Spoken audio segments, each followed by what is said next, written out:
Hai semuanya, sudah lama nggak jumpa. Selamat datang di Metode. Kali ini gue mau membahas kasus yang terjadi nggak ya? Kejadian nggak ya? Pernah kejadian nggak ya? Ya, pokoknya ini adalah satu kasus yang terjadi di mitologi Yunani. Dan mengapa menarik untuk dibahas? Karena kasus ini tidak diajari di sekolah-sekolah, ya karena mitologi itu. Dan gue rasa nggak ada salahnya juga kalau gue ungkapkan di konten gue ini membahas tentang salah satu mitologi Yunani. Sebagai referensi saja tentunya. Seperti biasa gue akan mulai dari profil kronologi baru ke opini gue. Yuk kita mulai. Sebelumnya, ngopi dulu.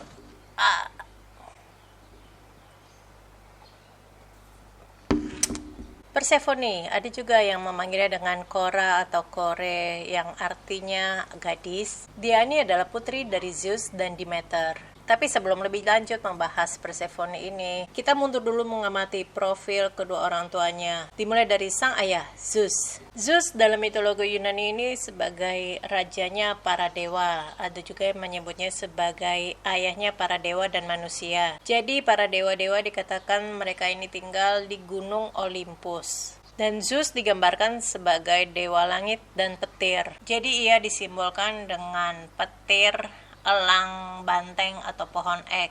Biasanya para seniman itu membuat patung Zeus sedang berdiri memegang petirnya, tongkat petirnya, atau juga dia sedang duduk di tatahnya yang menunjukkan kekuasaannya dia sebagai rajanya para dewa. Kalau melihat sisilah dari Zeus ini, dia merupakan anak dari pasangan suami istri yang bernama Kronos dan Rhea. Zeus merupakan anak paling bungsu dari 5 bersaudara. Yang pertama adalah Hestia, Demeter, Hera, Hades, Poseidon.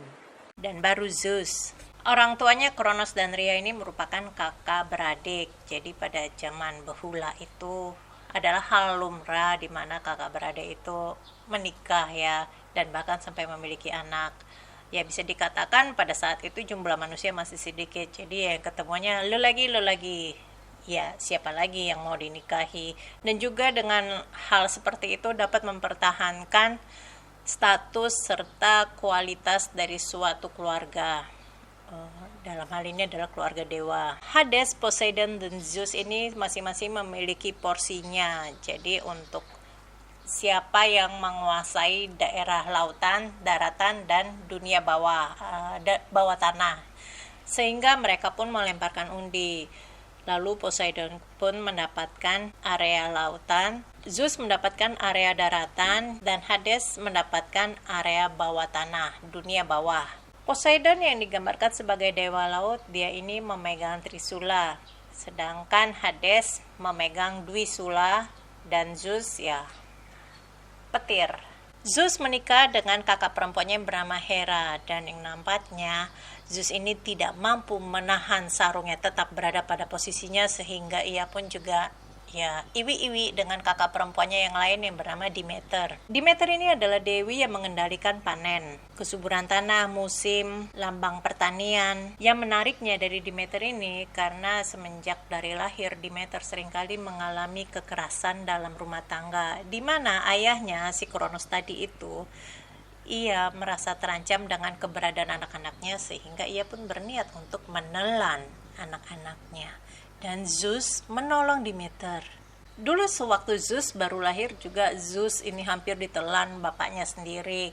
Namun ibunya Rhea membawa Zeus ke sebuah pulau kecil yang bernama Pulau Kreta, dan dititipkannya Zeus di sana dengan para pengikutnya Rhea.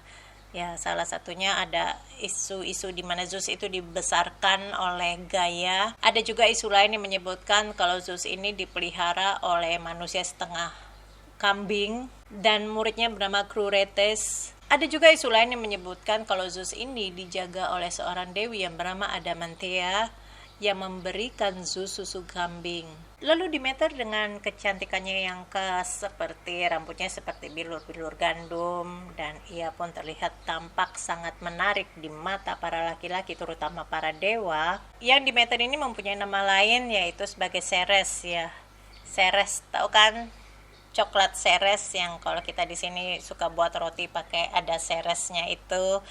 Mrs. Tapi kalau di Indonesia ini ada Dewi kesuburan lain yang dilambangkan oleh Dewi Sri. Jadi agak-agak mirip antara Ceres dengan Dewi Sri. Nah, balik lagi ke Demeter, di mana kecantikannya Demeter ini sangat memabokkan.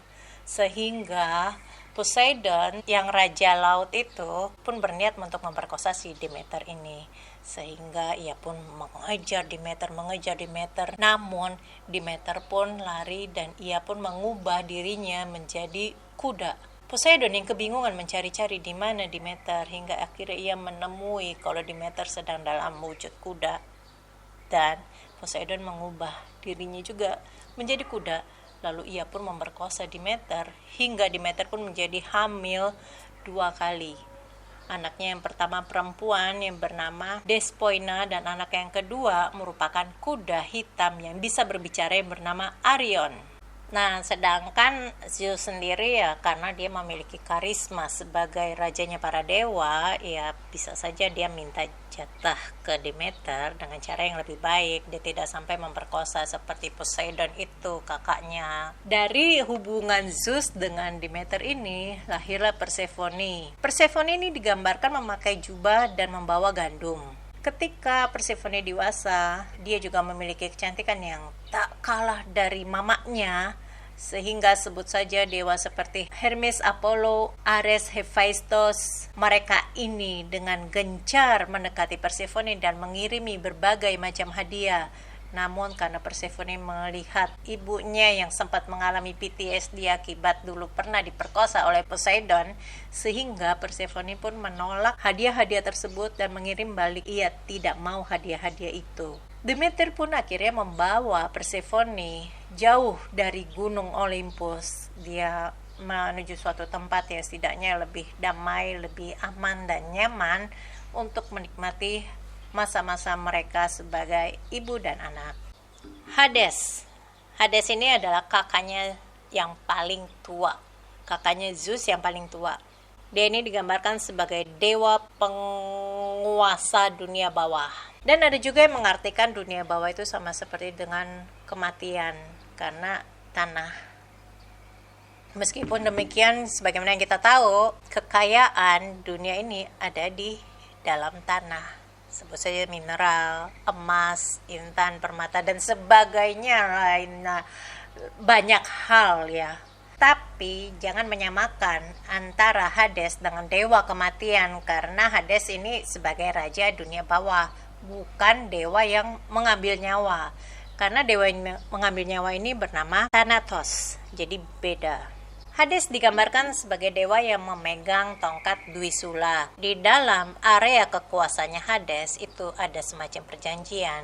Siapa yang makan dan minum di dunia bawah, maka orang itu harus tinggal selamanya di dunia bawah, tidak boleh naik-naik lagi. Ditakdirkan hidup kekal di bawah tanah. Karena kepribadiannya yang sangat kejam, sehingga membuat Hades ditakuti oleh para dewa dan manusia. Namun Hades memerintah dengan adil dan tegas. Karena Hades seringkali lebih banyak berdiam diri di bawah tanah ya. Namanya juga dia adalah rajanya dewa yang ada di bawah tanah itu ya, di dunia bawah. Sehingga ia seringkali tidak tahu apa sih yang terjadi di atas sana. Ya, kecuali kalau misalnya ada manusia yang mengetuk-ngetuk tanah, ketuk-ketuk tanah ya, terus mereka berdoa meminta kepada Hades, minta bantuan kepada Hades, barulah Hades tahu kejadian yang ada di atas tanah. Jadi kronologinya adalah seperti ini. Pada saat itu suatu hari Hades khawatir. Tawanan Hades yang ada di Gunung Etna, ya mereka merupakan raksasa yang bisa disebut dengan penguasa kaum Titan.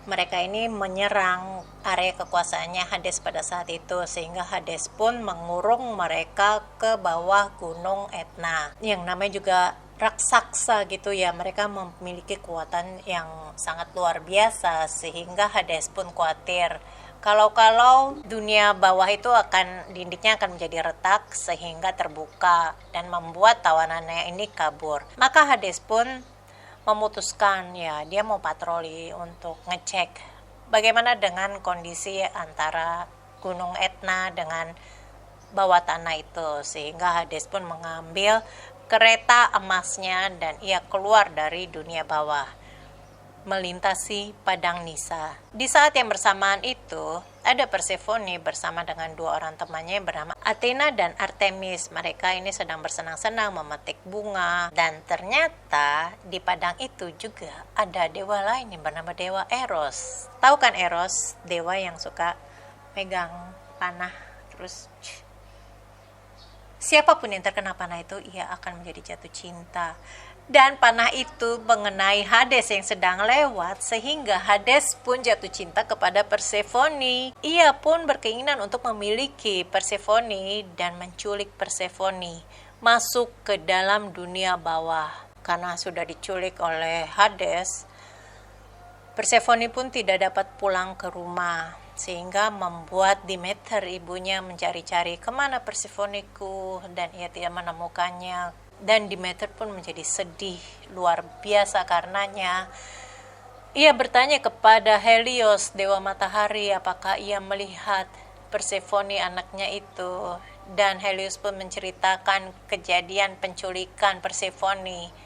Lalu Demeter pun menjadi semakin berkabung dan bersedih karena ia tidak dapat melihat anaknya lagi. Maka menangislah Demeter, sehingga membuat dunia pun diliputi oleh musim dingin dan membuat banyak gagal panen, sehingga berdampak kepada manusia yang menjadi kelaparan, dan mereka pun meminta kepada Zeus untuk setidaknya tolong agar Demeter tidak bersedih lagi. Dan Zeus mengutus Hermes agar dia datang ke dunia bawah, membujuk supaya Hades mau melepaskan Persephone. Mau tak mau, Hades pun harus mau. Maka ia pun, ya karena dia sudah terlanjur suka dengan Persephone, ya istilahnya, aduh bagaimana ini, sehingga Hades pun memberikan buah delima kepada Persephone supaya Persephone setidaknya ya mau makan. Karena jangan lupa syarat, kalau ada yang makan dan minum di dunia bawah, maka orang itu akan hidup kekal di dunia bawah. Sehingga mau tak mau Persephone harus kembali lagi ke dunia bawah untuk tinggal bersama dengan Hades. Ya setidaknya Persephone pun dapat kembali ke permukaan, dia dapat kembali bertemu dengan Demeter untuk beberapa saat kemudian. Lalu setelah itu Persephone pun harus kembali lagi ke dunia bawah, dan pada saat itu terjadilah pergantian musim. Karena pada saat Persephone sedang ada di atas bertemu dengan ibunya, musim pun menjadi cerah, panen pun menjadi sangat berhasil, luar biasa, dan dunia menjadi warna-warni karena banyaknya bunga. Sedangkan pada saat Persephone kembali ke dunia bawah, Demeter akan menjadi sangat bersedih, dan itulah musim dingin. Oke, kita masuk sampai ke opini gue, karena meskipun Persephone pada awalnya menolak pada saat ia diculik oleh Hades, namun ada beberapa kejadian yang tampaknya dia menikmati statusnya dia menjadi istrinya Hades. Ya, dia pada akhirnya menikah juga dengan Hades. Pada saat Raja Thebes menolak menguburkan ribuan mayat yang gugur akibat perang Thebes, Persephone juga ikut marah, dan ia juga ikut menyebarkan wabah mematikan. Namun ia juga ikut bersimpati atas dua anak perempuan Orion, ya sebagai tumbal yang mau menyerahkan diri mereka, sehingga dapat meredakan amarah Persephone dan Hades. Dan Persephone pun mengantarkan kedua anak perempuannya ini ke bintang untuk menjadikan sebagai komet. Begitupun sebelum Persephone ini menjadi penghuni dunia bawah, Hades yang tampaknya memang suka sekali main culik-menculik. Sebelum Persephone ini, Hades menculik dua nimfa, maksudnya dua bidadari, yang bernama Luz, putri Oceanus, dan Minte. Setelah Persephone diculik Hades, ia bertemu dengan Minte, yang Minte itu berkata kalau Minte ini lebih cantik daripada Persephone, dan karena marah, Persephone pun menginjak Minte dan mencabik-cabiknya hingga menjadi daun mint. Yang suka minum daun mint, kamu minum bidadari. Ya gitu deh. Apa yang Persephone alami ini bisa dikatakan dia juga mengalami Stockholm Syndrome. Ia merasa iba dan jatuh cinta kepada Hades. Ya, gitu aja yang bisa gue sharing dari konten gue ini. Gue harap dapat menghibur kita semua. Mohon maaf untuk segala kesalahan tutur kata. Kalau kamu ada unek-unek, kamu ada apapun itu, kamu bisa komen di bawah.